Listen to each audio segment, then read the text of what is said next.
खुलुमबाय रायजो राजा नोंथांमोन।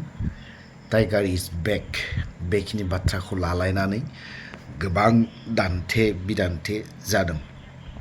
सासे UPPLनि सोद्रोमा ना बिनि भिडिअखौ आं ससे काट लानानै होनानै होदों।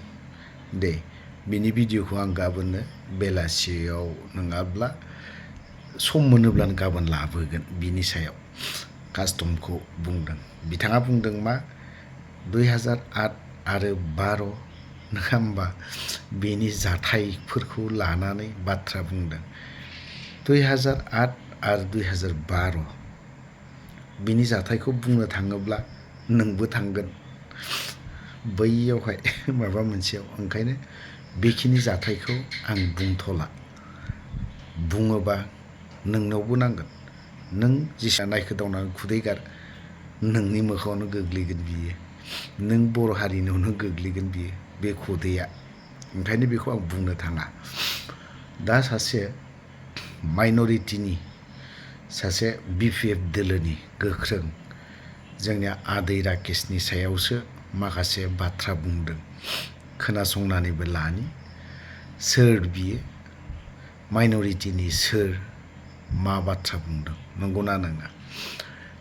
जों पलिटिक्सखौ गेलेलायनांगौ, बुंलायनांगौ, नाथाय जों माखौ रानलांनाय गाराय बैफोरखौ जों खायखोदावनानै लायो। 2012 जुदि UPPLआ सरखार दानायमोनबा मा जागौमोन? बाहायगौ मोजां। दिनै दानो हायासै। बेयावबो सोर? UG ब्रह्म थानायखायनो दैदेनगिरिया बिमोन नालाय, ओंखायनो देरहायाखै बे आरोखि। दा बै समाव बिथांमोना जुदि जानायमोनबा मा जागौमोन जाथाया, घटनाफ्रा बुंजानो थोगौमोन। जायासै।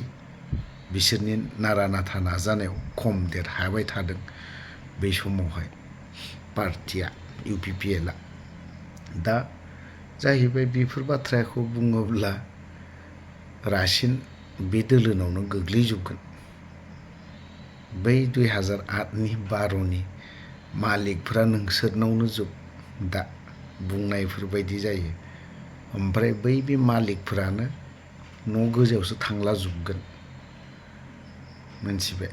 बे UPPLनि सासे गोख्रों सोद्रोमाया कास्टमखौ होनदोंमोन बियो टाइगार इज बेक होनना बुंनायाव ओरैबायदि खोमोना थिया जादला जोबदों। बे ब्लकनि प्रेसिडेन्टनो मानो सोरबाफोरा बेफोरबायदि आरोखि। खोनासंग्रोनि एसे, बिनि उनावहाय मा गोसो कमेन्टआव नोंथांमोना कमेन्ट हरनो हागोन बै व्यक्तिफोरनि सायाव। टाइगार इज बेक फैनाय माने मा? मानोना दिनै बिथांमोना थासारिखौ मोनसे गाज्रि गुंले थासारिजों खालायनो नागिरदों मा?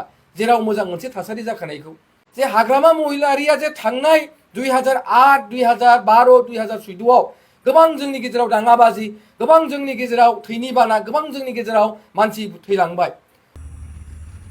সংবাদ মাধ্যমত আমি BTC চৰকাৰৰ এজন ৰেছপন্সিবল ব্যক্তি EM মানে আমাৰ ইয়াতে মন্ত্ৰী, অতি ৰেছপন্সিবল দায়িত্বত থকা এজন ব্যক্তিয়ে মিডিয়াত আহি যি ধৰণৰ ভাষা প্ৰয়োগ কৰে অতি দুখ লগা। প্ৰমোদ বড়ো ডাঙৰীয়াৰ EM, UPPL দলৰ EM ৰাকেশ ব্ৰহ্ম ডাঙৰীয়াই যি ধৰণে মিডিয়াৰ আগত আহি নিজকে এজন হাস্যকৰ কমেডি চৰিত্ৰৰ ব্যক্তি হিচাপে দেখাইছে আৰু অশালীন ভাষা প্ৰয়োগ কৰিছে, এইবিলাক অতি দুৰ্ভাগ্যজনক। প্ৰমোদ বড়ো ডাঙৰীয়াই তেখেতৰ মুখত, নাকত, কাণত য'তে লগায় লাগাম লগাক। এনেধৰণৰ ভাষ্য, এনেধৰণৰ ব্যৱহাৰ, এনেধৰণৰ কথা বতৰা এই চৰকাৰৰ, যদি ইমান এটা ভাল অঞ্চলৰ চৰকাৰৰ EMৰ মুখত কেতিয়াও শোভা নাপায়। তেওঁ হাগ্ৰামা মহিলাৰী ডাঙৰীয়াক কটু মন্তব্য কৰে। তেওঁ সমস্যা হৈছে হাগ্ৰামা মহিলাৰী ডাঙৰীয়াক যেতিয়া আমি টাইগাৰ, বনৰ ৰজা টাইগাৰৰ লগত যেতিয়া আমি তুলনা কৰিছোঁ, যিদৰে বালা চাহেব ঠাকৰেক কৰা হৈছিল, যিদৰে আজাদ হিন্দ ফৌজৰ যিটো চিম্বল, পতাকাৰ যিটো চিম্বল, বাঘৰ চিম্বল আছিল, এই বাঘৰ লগত আমি আমাৰ কৰ্মকৰ্তাসকলে যি ধৰণে আমি ভাবোঁ হাগ্ৰামা মহিলাৰী, বাঘৰ লগত তুলনা কৰাত তেওঁলোকৰ গাত পুৰপুৰণি উঠিছে। তেওঁ বাঘক ভয়ংকৰ প্ৰাণী বুলি কৈছে, কিন্তু বাঘ আটাইতকৈ ধুনীয়া প্ৰাণী। বাঘ হ'ল ভাৰতবৰ্ষৰ নেশ্যনেল এনিমেল, ৰাষ্ট্ৰীয় প্ৰাণী ভাৰতবৰ্ষৰ।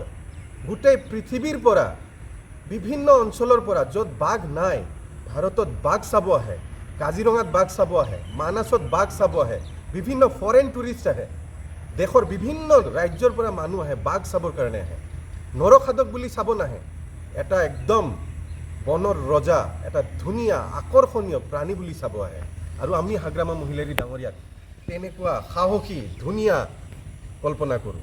আজি এই ৰাকেশ ব্ৰহ্ম ডাঙৰীয়াই প্ৰথমে স্পষ্ট কৰক তেওঁ হাগ্ৰামা মহিলাৰী ডাঙৰীয়াক মন্তব্য দিয়াৰ যোগ্য ব্যক্তি হয়নে নহয়, এইটো তেওঁ প্ৰথমে নিজৰ স্পষ্ট কৰক। তেওঁ বাঘৰ বিষয়ে কৈছে নহয়, মই বাঘৰ বিষয়ে তেওঁক কওঁ। জৰ্জ চেলাৰ বুলি এজন চাইণ্টিষ্ট আছিল, বাঘৰ চাইণ্টিষ্ট। তেওঁ কৈছিল বাঘে যেতিয়া এটা অৰণ্যত আহাৰ গ্ৰহণ কৰে, সেই আহাৰ গ্ৰহণটো বোলে মহাভোজ। মানে বাঘে যেতিয়া এটা জন্তু খায়, অকল বাঘে সেইটো নাখায়, বাঘক যিমান দৰকাৰ সিমানে খায়। বাঘে খাই অলপ গুচি যোৱাৰ পিছত তাতে গাহৰি আহে, মাখি আহে, শগুন আহে, পোক পতংগ আহে, সকলো ধৰণৰ জানুৱাৰ আহি পেলাই সেই খাদ্য ভক্ষণ কৰে, বাঘৰ খাদ্য ভক্ষণ কৰে। বাঘে মহাভোজ এটা আয়োজন কৰে বুলি বাঘৰ ডাঙৰ বিজ্ঞানিক জৰ্জ চেলাৰ্ছ, এইবিলাক তেওঁ গম নাপায়, কৈছে। আৰু মই তেওঁক প্ৰশ্ন কৰিব খোজোঁ যে হাগ্ৰামা মহিলাৰী ডাঙৰীয়াই যেতিয়া মহাভোজ বাঘ হিচাপে যেতিয়া ইয়াতে আছিল, এই ৰাকেশ ব্ৰহ্ম ডাঙৰীয়াই কি কৰি আছিল সুধিবচোন। তেওঁক মানুহ হিচাপে পৰিচয় দিয়াৰ সম্পূৰ্ণ কৰ্তৃত্ব হাগ্ৰামা মহিলাৰী ডাঙৰীয়াৰ। এই ঠিকাদাৰ নাছিল জানো তেওঁ? কিমান ঠিকা হাগ্ৰামা মহিলাৰী ডাঙৰীয়াৰ BPFৰ শাসনকালত তেওঁ কৰিছিল আৰু কেনেকৈ পইচা গোটাইছে, তাৰ আগত তেওঁ কি আছিল, তেওঁৰ হিষ্ট্ৰী চবেই জানে। তেওঁ বেলেগৰ হিষ্ট্ৰী জানে বুলি কৈছে নহয়, তেখেতৰ হিষ্ট্ৰীও চবেই জানে। আৰু এই যে মহাভোজত যে মাখি, কেঁচু, কুমতি এইবিলাকে আহি যে আহাৰ গ্ৰহণ কৰে, ৰাকেশ ব্ৰহ্ম ডাঙৰীয়া তেনেকৈ আছিল হাগ্ৰামা মহিলাৰীৰ শাসনকালত। আৰু তেওঁ আজি ইমান ডাঙৰ ডাঙৰ কথা কয়, মুখত শোভা নোপোৱা কথা কয়। মই অনুৰোধ জনাম, তেখেতক কৈ লাভ হ'বনে নহ'ব নাজানো, মই প্ৰমোদ বড়ো ডাঙৰীয়াক অনুৰোধ জনাম তেওঁ তেখেতৰ EM-বিলাকক অলপ নাকি লগাক, মুখত যাতে ভাল কথা থাকে, দায়িত্ব যে একাউণ্টেবিলিটি আৰু ৰেছপনচিবিলিটি তেওঁলোকৰ ভাষাত প্ৰকাশ পায়, তেনেধৰণৰ হ'ব লাগিব EM।